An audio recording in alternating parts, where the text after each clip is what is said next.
Hello guys. तो ये internal control का पार्ट 2 है चैप्टर का। पार्ट 1 में ऑलरेडी रिकॉर्ड करके मैंने अपलोड कर दिया था। पार्ट 2 में थोड़ा देर लगाया, मैंने लोड करने में टाइम नहीं मिल रहा था। और मैं एक रिक्वेस्ट करूँगी कि इस पार्ट को देखने से पहले प्लीज़ आप पार्ट फर्स्ट को देख लीजिएगा, ठीक है। मैं डिस्क्रिप्शन में मेंशन कर दूँगी और तभी इसे देखना, ताकि आपको तभी एक्चुअल में फ़ायदा हो, क्योंकि बहुत सी चीज़ें हैं जो आप शायद नहीं समझ पाएंगे अगर आप उसे नहीं देखेंगे। तो रिक्वेस्ट है आप प्लीज़ उसे देखें, फिर इसके बाद इसे देखना। तो अगला पॉइंट जो हमें यहाँ पे पढ़ना है वो है एडवांटेजेस ऑफ इंटरनल कंट्रोल। तो इंटरनल कंट्रोल का तो आपको आइडिया होगा, फिर भी मैं आपको एक आइडिया दे देती हूँ कि इंटरनल कंट्रोल बेसिकली क्या होता है वैसे, लेकिन आप फर्स्ट पार्ट ज़रूर देखना। इंटरनल कंट्रोल इस तरीके के प्रोसेस होते हैं। एक प्रोसेस ऐसा होता है जिसे हम डिज़ाइन करते हैं, इम्प्लीमेंट करते हैं, फिर हम उसे मेंटेन करते हैं। वो कौन लोग होते हैं जो ये सब चीज़ें करते हैं? वो होते हैं TCWG, मतलब दोज चार्ज विद गवर्नेंस और मैनेजमेंट और अदर की पर्सनल्स। और ये पर्पस क्या होता है इसे करने का? इसे करने का जो पर्पस होता है वो होता है कि आपको रीजनेबल एश्योरेंस मिल सके। जैसे कि आपको पता होगा कि एब्सोल्यूट एश्योरेंस तो पॉसिबल नहीं है, 100% तो आप कह ही नहीं सकते ना। तो रीजनेबल एश्योरेंस हम यहाँ पे पढ़ते हैं, हमें वही चाहिए होता है। और किस चीज़ के regarding reliability of financial reporting, effectiveness and efficiency, compliance with laws, safeguarding of assets. तो इन सब चीज़ों के रिगार्डिंग हम रीजनेबल एश्योरेंस लेते हैं और यही हमारा इंटरनल कंट्रोल होता है, पूरा प्रोसीडिंग। अब हम यहाँ पे एडवांटेजेस पढ़ेंगे। तो सबसे पहला एडवांटेज जो है कि आप जो ऑपरेशनल एफिशिएंसी है उसमें इंक्रीमेंट आप देखेंगे। ऑपरेशन किसी भी ऑर्गेनाइजेशन में जितने भी ऑपरेशनल वर्क होते हैं उसमें जो एफिशिएंसी होगी, एफिशिएंसी मतलब विद रिगार्ड टू क्वालिटी। मतलब जैसे कि आपने जो भी इनपुट डाला, आपने 100 का इनपुट डाला, आपको 150 का आउटपुट मिल रहा है। इसमें आप देख रहे हैं कि वेस्टेज तो कुछ है नहीं, पर आपको एक्स्ट्रा ही मिल रहा है, तो दैट इज कॉल्ड एफिशिएंसी। दूसरा जो पॉइंट आपको एडवांटेज में मिलेगा वो है एक्यूरेट रिकॉर्डिंग। मतलब अगर आप किसी चीज़ की रिकॉर्डिंग तरीके से करते हैं एक्यूरेटली, तो आपको वहाँ पे फ़ायदा होगा। That is accuracy in recording each transaction. हर ट्रांजैक्शन को रिकॉर्ड करना help to prevent error and irregularity from occurring. तो वो आपको क्या हेल्प करेगा? कुछ भी एरर अगर होने की पॉसिबिलिटीज होगी तो वो नहीं होगा। इरेगुलरिटी मतलब आज किया कल नहीं रिकॉर्ड किया, उसे भी आप प्रिवेंट कर सकते हो अगर आपने इंटरनल कंट्रोल मेंटेन किया हुआ है। थर्ड पॉइंट है जो मुझे सच में बहुत सही लगता है, वो है सेफ गार्डिंग एसेट। अगर आपने इंटरनल कंट्रोल मेंटेन किया हुआ है ना, तो it minimises of the risk of fraud and miss appropriation. क्योंकि ऐसा देखा जाता है जो एसेट्स होते हैं लोग उसका गलत मिसयूज कर लेते हैं, उसे बेच देते हैं, किसी तरीके की फ्रॉड कुछ भी चीज़ें होती है जो एसेट से रिलेटेड होती है। एसेट जितनी ज़रूरी होती है उतनी रिस्कियर भी होती है, तो उनका सेफ गार्ड करना बहुत ज़रूरी होता है, ठीक है। तो आपको अगर आप उसे आप सेफ गार्ड करके रखते हो तो आपका एक तरीके से आप इंटरनल कंट्रोल मेंटेन कर रहे हो, और जिससे आप फ्रॉड का और मिस एप्रोप्रिएशन का रिस्क भी रिड्यूस कर देंगे। Example, in a bank internal control system involve security camera and security guard. देखो ये एग्जाम्पल दिया मैंने, मतलब यहाँ पे क्या है कि अगर आप बैंक में देखोगे तो वहाँ पे आप इंटरनल कंट्रोल के तौर पे क्या चीज़ देखते हो, ज़्यादातर आपके दिमाग में आएगा अच्छा वहाँ पे एक सिक्योरिटी गार्ड होता है, वहाँ पे सिक्योरिटी कैमरेज होते हैं। तो अगर वो चीज़ें नहीं होंगी तो डेफिनेटली वहाँ पे जो फ्रॉड की चांसेस हैं, जो रिस्क है वो बहुत बढ़ जाएगा।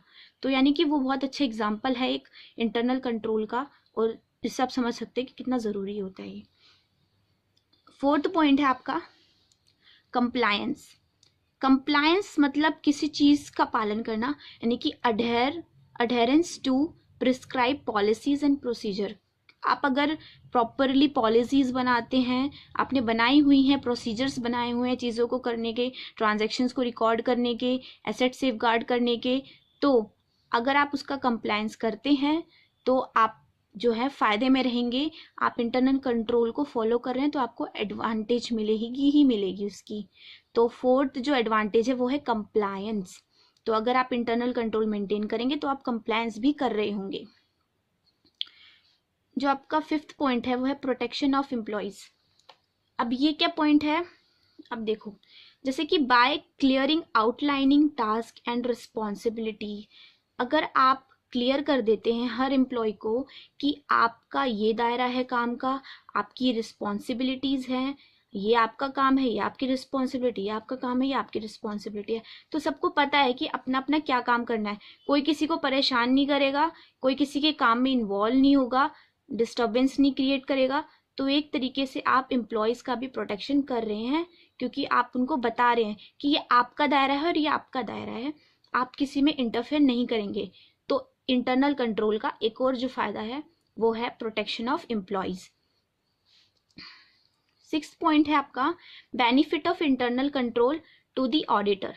अब इंटरनल कंट्रोल का ऑडिटर को क्या benefit, if the audit client benefits from a sound system of internal control, it is likely that the auditor will also be benefit। अब फॉर एग्जाम्पल हम लेते हैं एग्जाम्पल जियो का लेते हैं, ठीक है। अगर जियो का इंटरनल कंट्रोल अच्छा होगा तो कोई भी ऑडिटर वहां पे जाके अगर ऑडिट करेगा, क्या उसको वो सारे बेनिफिट्स नहीं मिलेंगे तरीके से ऑडिट करने के लिए, उसे किसी तरीके की प्रॉब्लम नहीं होगी, किसी तरीके की इन्फॉर्मेशन मांगने तो उसमें दिक्कत नहीं होगी, वो एकदम अनबायस्ड होकर डिसीजन दे सकता है कि जो ये कंपनी है इसकी जो फंक्शंस है, जो पॉलिसीज हैं, सब कुछ कैसी हैं, उस पर अपनी ओपिनियन दे सकता है, कौन सी ओपिनियन उसको देनी है, मॉडिफाइड या अनमॉडिफाइड, तो एक तरीके से उसे भी हेल्प होगी। आप अगर किसी फॉर एग्जाम्पल आप CBI में हैं, आप किसी जगह पे जाते हैं, अगर वो आपसे कोऑपरेट करेंगे तरीके से, मैनर से, तो आपको चीज़ें पता करने में, फाउंड आउट करने में कि कहाँ पे क्या दिक्कत हुई है, आपको इजीली रहेगा। सेम चीज़ वही है। तो अगर आप इंटरनल कंट्रोल को अप्लाई करते हैं तो ऑडिटर को भी वो बेनिफिशियल है। तो ये थे आपके पॉइंट्स। अब ये पॉइंट्स ऐसे ही मेरे से बनाए हुए नहीं है, ये जो ICAI की मॉड्यूल है वहाँ से उठाए हुए पॉइंट्स हैं, तो उनमें थोड़े एग्जाम्पल्स डाले गए हैं अपनी तरफ से ताकि आपको समझ में आए। लैंग्वेज वही है, एज इट इज़ आपको दिमाग में रखना है, ध्यान में रखना है, और बिल्कुल रटने की ज़रूरत नहीं है। वैसे भी इजी लैंग्वेज, इतना टफ कुछ है नहीं, और जो भी था मैंने बता दिया है, तो इसको अच्छे से रखें दिमाग में, क्योंकि ये जो पॉइंट है एडवांटेज ऑफ इंटरनल कंट्रोल, इससे बहुत क्वेश्चन बनते हैं, MCQs भी बनते हैं और डायरेक्ट भी पूछ लिया जाता है, कभी कभी केस स्टडी दे दी जाती है, तो ये बहुत अच्छा क्वेश्चन है। अब तक तो हमने पढ़ा था एडवांटेज, अब हम पढ़ेंगे लिमिटेशंस। कोई भी चीज़ हो, कुछ भी दुनिया में चीज़ हो, हर चीज़ की एक लिमिटेशन होती है, हर चीज़ की।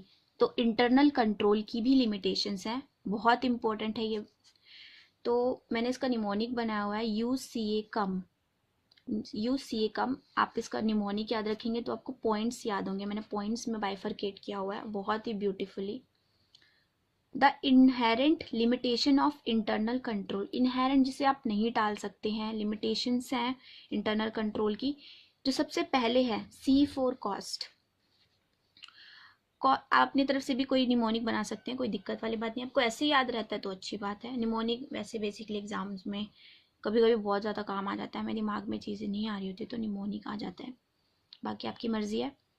कॉस्ट सबसे पहला जो इनहेरेंट लिमिटेशन है, जहाँ पे आके इंटरनल कंट्रोल दम तोड़ देता है, मतलब आप कितना भी अच्छा मेंटेन करो, कहीं ना कहीं दिक्कत आ जाती है। अब इंटरनल कंट्रोल मेंटेन करने के लिए भी तो पैसे लगते होंगे, कॉस्ट लगता होगा। अब आप जितना बेस्ट चाहेंगे उतना ज़्यादा आपको उस पर पैसे भी लगाने पड़ेंगे, है ना। तो पहला जो इनहेरेंट लिमिटेशन आता है वह कॉस्ट है। Management always aims at having a control that is cost effective. Due to this, the best internal control cannot be designed. A very good internal control is always expensive. देखा, तो management का तो यही, जैसे हम लोग नहीं सोचते कि थोड़े में बढ़िया काम मिल जाए, तो वैसे ही मैनेजमेंट भी सोचते हैं, हर कोई सोचता है कि कम रेट में बढ़िया इंटरनल कंट्रोल मिल जाए, कॉस्ट इफेक्टिव हो, जिसमें जो कॉस्ट इफेक्टिव हो, ठीक है। तो इसी सोच की वजह से अब बेस्ट इंटरनल कंट्रोल तो नहीं मिलने वाला, ये तो नहीं मिलने वाला। फ्री का माल अच्छा नहीं होता है, इतना सबको पता है। तो जो अच्छा इंटरनल कंट्रोल अगर आप बनाएंगे तो आपको पता है वो एक्सपेंसिव होने वाला है। तो पहला कॉस्ट तो यहाँ पर आके आपका इंटरनल कंट्रोल बेचारा ढीला पड़ जाता है। सेकंड पॉइंट है अनयूजुअल ट्रांजैक्शंस। अनयूजुअल मतलब जो यूजुअली नहीं होते हैं, अजीब तरीके की, जो आप नहीं सोच रहे हो, आप रिकॉग्नाइज नहीं कर पा रहे हो, वैसे ट्रांजैक्शंस हो रहे हैं। The fact that more control do not tends to be directed at transactions of unusual nature, thus such unusual transaction and their effect cannot be controlled। कुछ ऐसे ट्रांजेक्शन्स हो जाते हैं जो आपको रिकॉग्नाइज नहीं हो पाते, आपको पता ही नहीं चल पाता कि ये किस तरीके के हैं, और आपकी आंखों के सामने से वो ट्रांजेक्शन हो जाते हैं और आपको मालूम नहीं पड़ता, तो आप उसे डिटेक्ट नहीं कर पाते हो। तो ये भी बड़ा तगड़ा हिसाब किताब है अनयूजुअल ट्रांजेक्शन्स का। दूसरा पॉइंट है जो एरर, मतलब एरर तो आना ही है। क्या आप कुछ भी मेंटेन करो, कहते हैं ना एब्सोल्यूट नहीं होता कुछ भी, तो एरर तो आएगा ही, कहीं ना कहीं आ ही जाएगा। There is always a chance of human error. अब इंसान है तो इंसान तो गलतियों का पुतला है, कितना भी अच्छा हो कहीं ना कहीं तो गलती करेगा। Any system is manage by human beings and it is normal for a person to commit on error due to one or more other reason.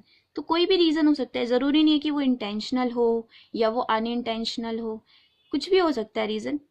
तो एरर तो आपका हो ही सकता है, तो अगर ह्यूमन है तो एरर तो होना ही है। तो ये एक और लिमिटेशन हो गई आपकी इंटरनल कंट्रोल की। कॉस्ट हो गया, अनयूजुअल ट्रांजैक्शन हो गया, एरर हो गया। फोर्थ जो है वो आपका है कोल्यूजन। कोल्यूजन मिली भगत।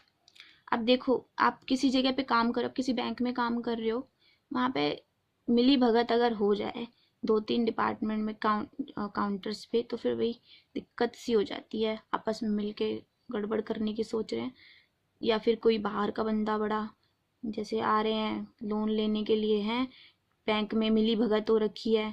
अब इंटरनल कंट्रोल तो वहाँ वैसे ही ख़त्म हो गया ना, वहाँ तो फिर बैंक डूबना है, फिर न्यूज़ आनी है कि बैंक की तो बैंड बज गई, बैंक तो हो गया ख़त्म, लेके भाग गए पैसे बाहर। देखो तो anyways, the possibility of circumventions, that is evasion of controls through collusion with the parties outside the entity or with employees of entity is always there, and in such situation no internal control can be successful। तो जब company में ही गड़बड़ घोटाला है, आपस में लोग एक दूसरे को बचा रहे हैं, छुपा रहे हैं एक दूसरे की चीज़ों को, फ्रॉड को, एक दूसरे के काम को कंप्लीट करके दे रहे हैं, तो फिर वैसे भी फिर आप कुछ भी कर लें, आप कुछ नहीं कर सकते। मैनेजमेंट ही जब चोर है तो फिर आप क्या ही कर सकते हैं। फिफ्थ पॉइंट आपका आता है abuse of authority. Abuse of authority मतलब आपको कोई अथॉरिटेटिव पावर दे रखी है, आपको किसी अच्छे लेवल पे रखा गया है, आप उसका मिसयूज कर रहे हैं। जैसे बड़े बड़े एमएलएज होते हैं, अपने पावर का मिसयूज करते हैं, जो करना है वो तो नहीं करते हैं। The possibility that a person responsible for exercising control could abuse that authority, for example. तो देखो ये पॉसिबिलिटी बनी रहती है कि कोई जो पर्सन है किसी चीज़ के लिए रिस्पॉन्सिबल है, ठीक है, वो अब्यूज कर सकता है, मिसयूज कर सकता है अपनी अथॉरिटी का, अथॉरिटेटिव पावर का। For example a member, just a minute,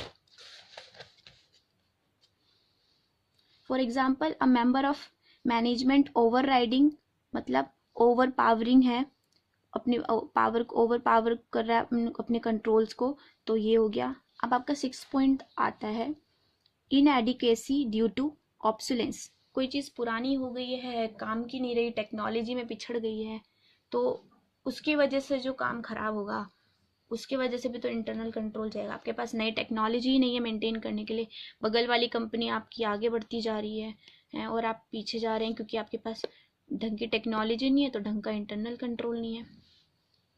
तो द पॉसिबिलिटी दैट प्रोसीजर्स में become inadequate due to change in conditions and compliance with procedures may determine।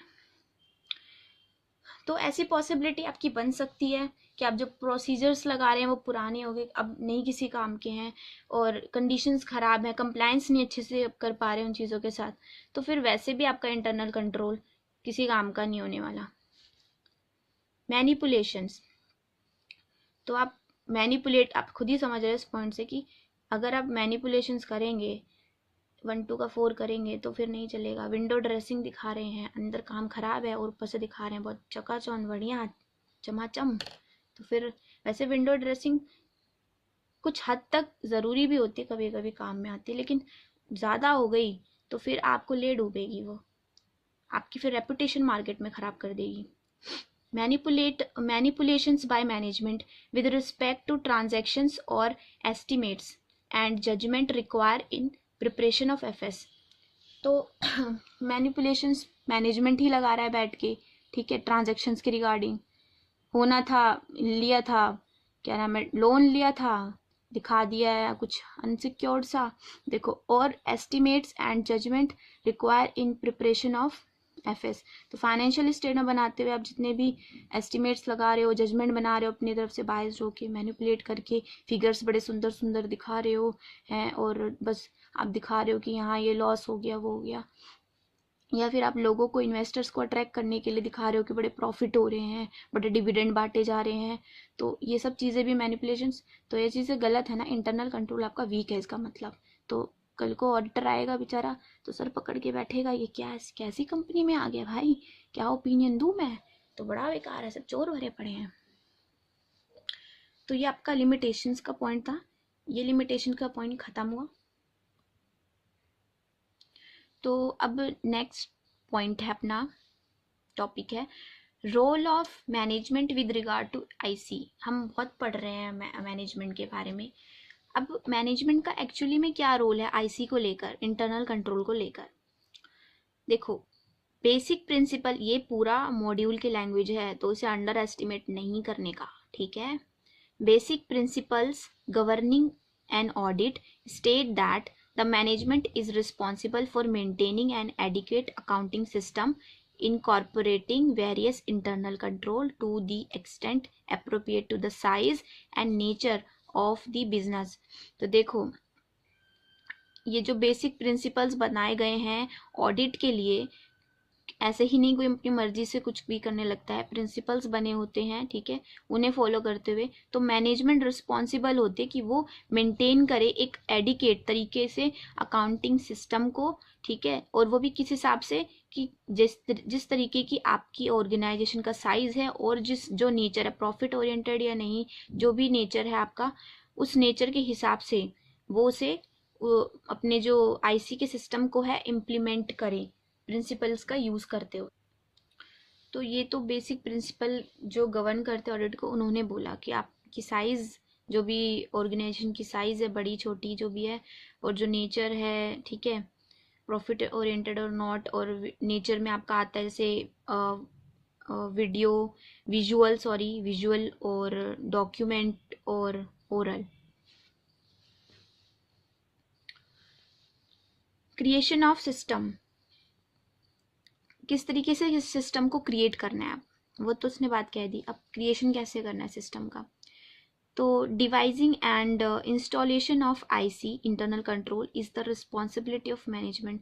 किस तरीके से डिवाइस करना है और इंस्टॉल करना है, ये मैनेजमेंट की रिस्पॉन्सिबिलिटी है। रिव्यू ऑफ सिस्टम, ये क्या है अब इसमें, to ascertain whether the prescribed management policies are being properly interpreted by the employees and faithfully implemented।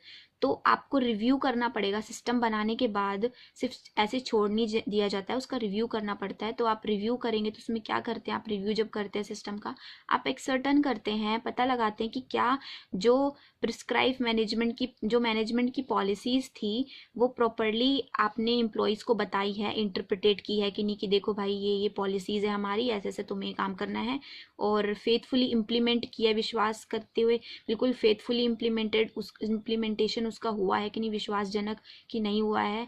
तो ये सब आपका रिव्यू में आपको देखना होता है।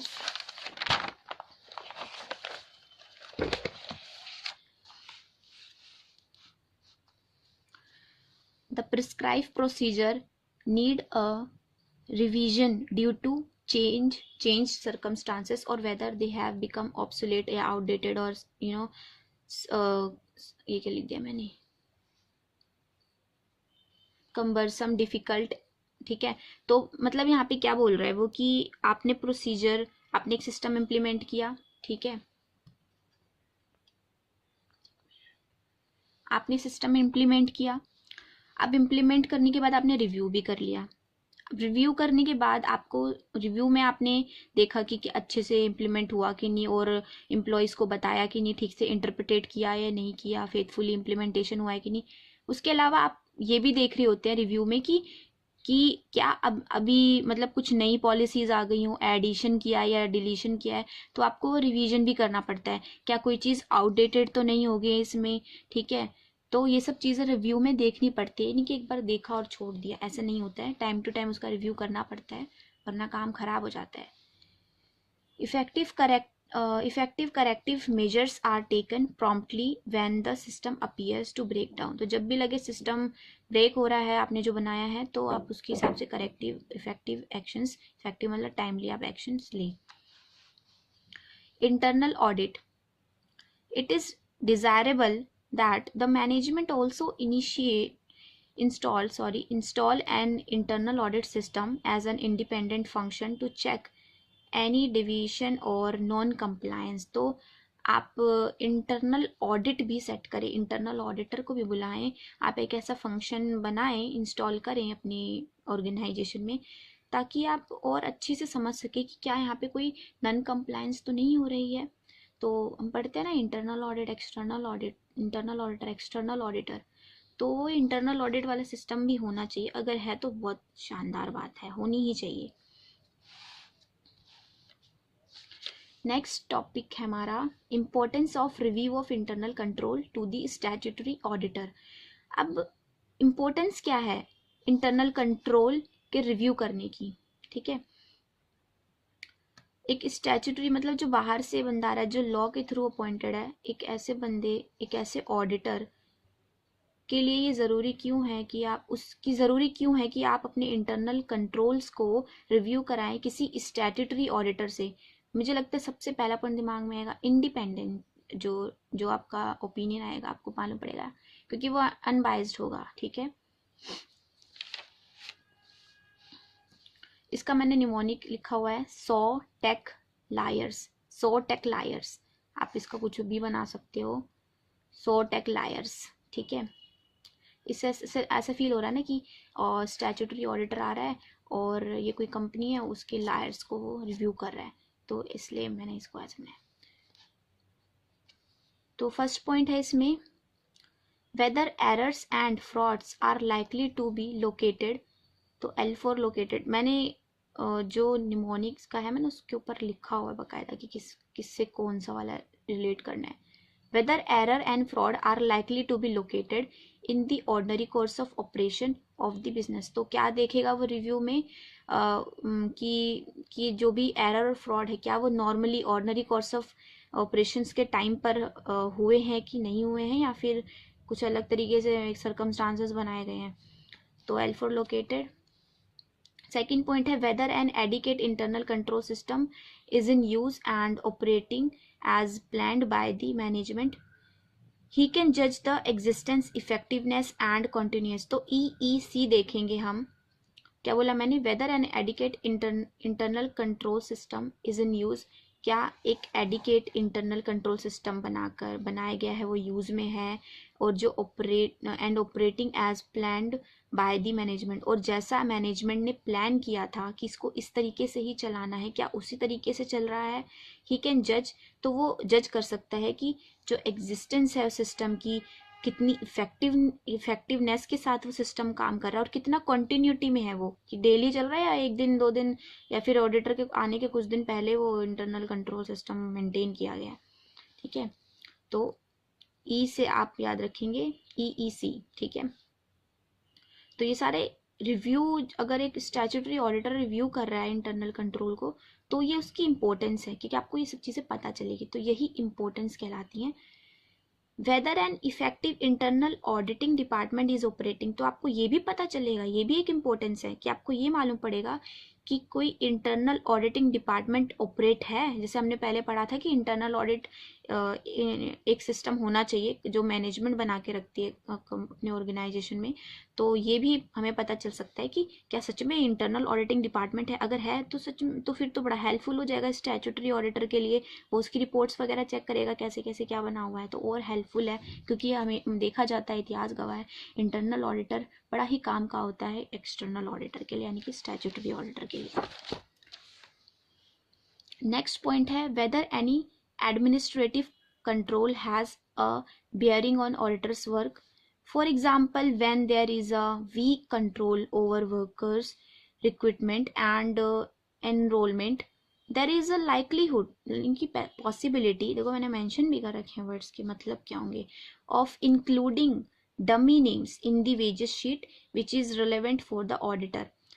तो देखो ये भी आपको पता चल सकता है कि आप एडमिनिस्ट्रेटिव कंट्रोल को भी वो देख सकता है कि कहीं ऐसा तो नहीं कि बस दिखाने के लिए वर्कर्स के नाम वेजेस शीट पे डाल रखे कि हम इसको इनको भी वेजेस देते हैं उनको भी वेजेस देते हैं, समझ रहे हैं आप। तो एडमिनिस्ट्रेटिव कंट्रोल पता चलेगा। नेक्स्ट पॉइंट है whether the control adequately safeguard the asset. ये तो हर कोई ऑडिटर देखेगा पहले ही आते कि क्या जो एसेट्स हैं उनको सेफगार्ड रखने के लिए कोई कंट्रोल तरीके से मेंटेन है कि नहीं। क्योंकि अगर आप जाएंगे और आप देखेंगे कि एसेट के लिए कोई सेफगार्ड ही नहीं है, तो आप वहाँ पे ज़रूर देखिएगा कि वहाँ पे बड़ी ही गड़बड़ें हो सकती हैं। क्योंकि जब बैंक खुला रहेगा, बाहर गार्ड नहीं होगा, अंदर कैमरेज नहीं होंगे, तो डेफिनेटली वहाँ 2-3 चोर बैठे होंगे, ठीक है। नेक्स्ट पॉइंट है how reliable the report records and the certificate to the management can become its written representative. written representation क्या होती है? तो ये जो written representation आपकी होती है ये मैनेजमेंट देती है, मैनेजमेंट देती है ऑडिटर को। क्यों देती है? कि ताकि वो इसको बता सके कि भाई देखो ये मैटर है हमारे कंपनी में। एक तरीके से ये हेल्प करता है ऑडिटर को, क्योंकि वो अपने डिटेल्स वगैरह दे रहे होते हैं उसमें, ठीक है। तो मैनेजमेंट से ऑडिटर को जो दिया जाता है वो रिटर्न रिप्रेजेंटेशन होता है। तो ये भी पता चलता है कि how reliable the report records and the certificate to the management can become, ठीक है। कितने रिलायबल हैं ये जो रिपोर्ट्स हैं, रिकॉर्ड्स हैं, सर्टिफिकेट्स हैं, ठीक है, ताकि वो उसके रिटर्न रिप्रेजेंटेशंस बन सके। How far and how adequate is the management in discharging its function of correct recording of transaction is concerned। मतलब मैनेजमेंट कितना मतलब बढ़िया है कितना अच्छा है कि वो अपने जो ट्रांजैक्शंस हैं उन सबको तरीके से मेंटेन करता है, रिकॉर्डिंग करता है उनकी। तो ये भी मालूम पड़ता है, ये सब चीज़ें बड़ी ज़रूरी होती हैं आप जब डिसीजन आपको देना होता है। the extent and the depth of the examination that he need to carry out in the different areas of accounting। तो आपको वो एक्सटेंट और डेप्थ भी पता होना चाहिए एग्जामिनेशन का, क्योंकि वो ज़रूरी है। आप अगर उतना एग्जामिनेशन डेप्थ में करेंगे तो आपको पता होना चाहिए कि आप अपने जो अकाउंटिंग एरियाज हैं आप उसको अच्छे से फॉर्मुलेट कर सकते हो अगर आप एग्जामिनेशन बड़े डेप्थ के साथ तरीके से कर रहे होते हैं। तो एक ऑडिटर को ये चीज़ की आइडिया लग जाएगी इन सब चीज़ों से कि उसको कितना डीपली एग्जामिनेशन करना है जो भी अकाउंटिंग वाले एरियाज हैं उस ऑर्गेनाइजेशन के फाइनेंशियल स्टेटमेंट में। तो वो चीज़ अब उसको पता चल जाती है कितना उसको जोर देना है। नेक्स्ट पॉइंट है what would be the appropriate audit techniques and audit procedure in the given circumstances।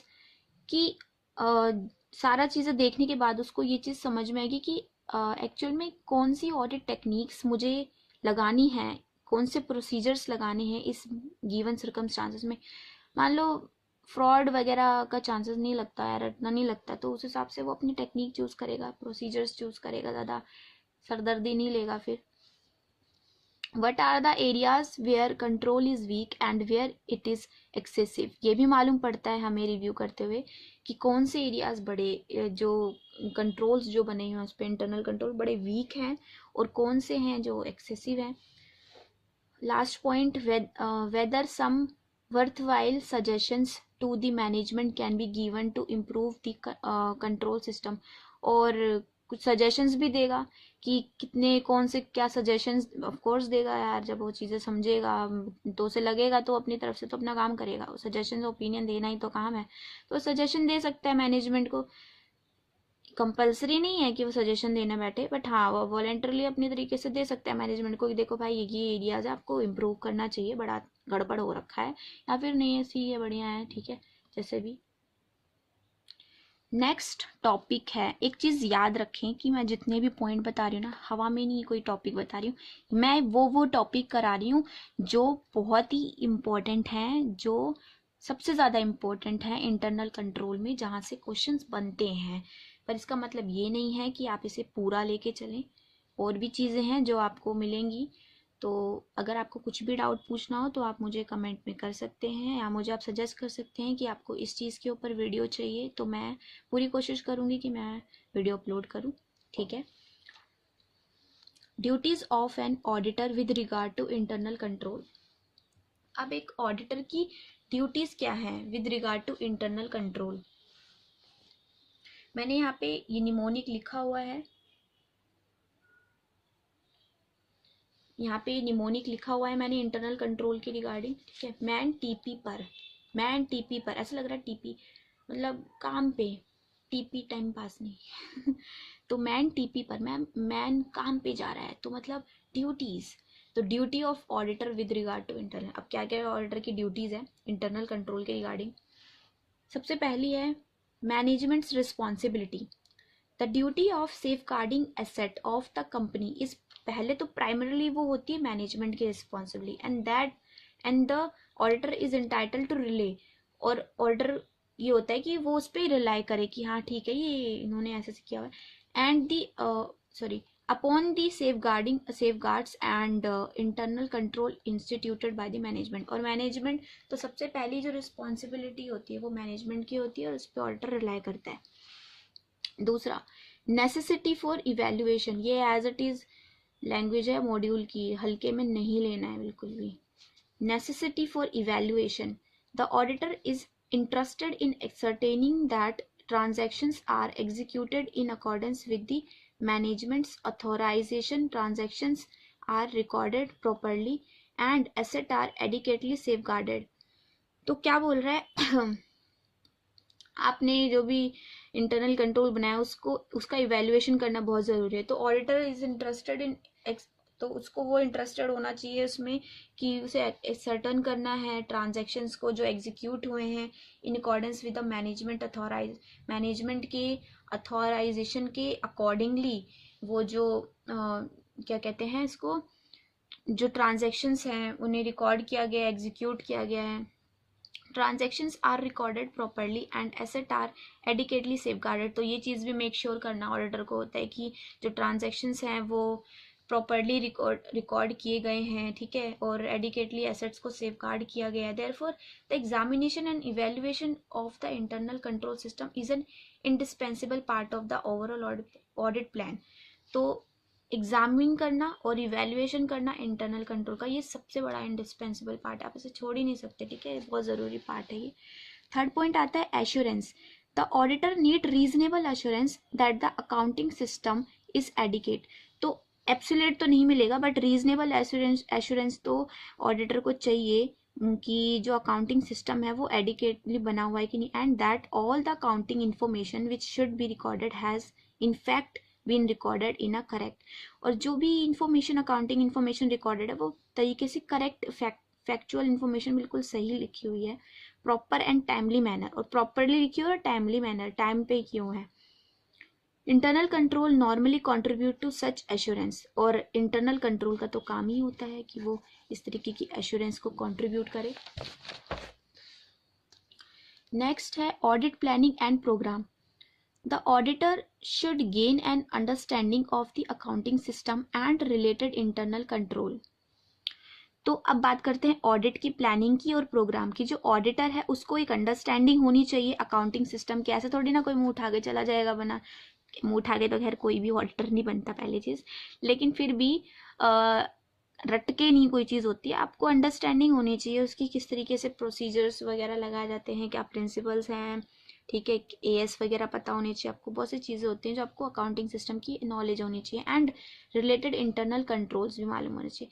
He should study and evaluate the operation of these internal control upon which he wishes to rely in determining the nature, timing and existence of other audit procedure. तो उसे क्या करना चाहिए, evaluate करना चाहिए उन operations को internal control के जिस पर वो काम करना चाहता है, ठीक है. तो उसके नेचर, टाइम, एक्सटेंट को सबको देखना चाहिए, क्योंकि उसे ऑडिट प्रोसीजर आफ्टर ऑल बनाना है कि कैसे मुझे टेक्निक्स लगानी है, ऑडिट प्रोसीजर बनाना है. He can formulate his entire audit programme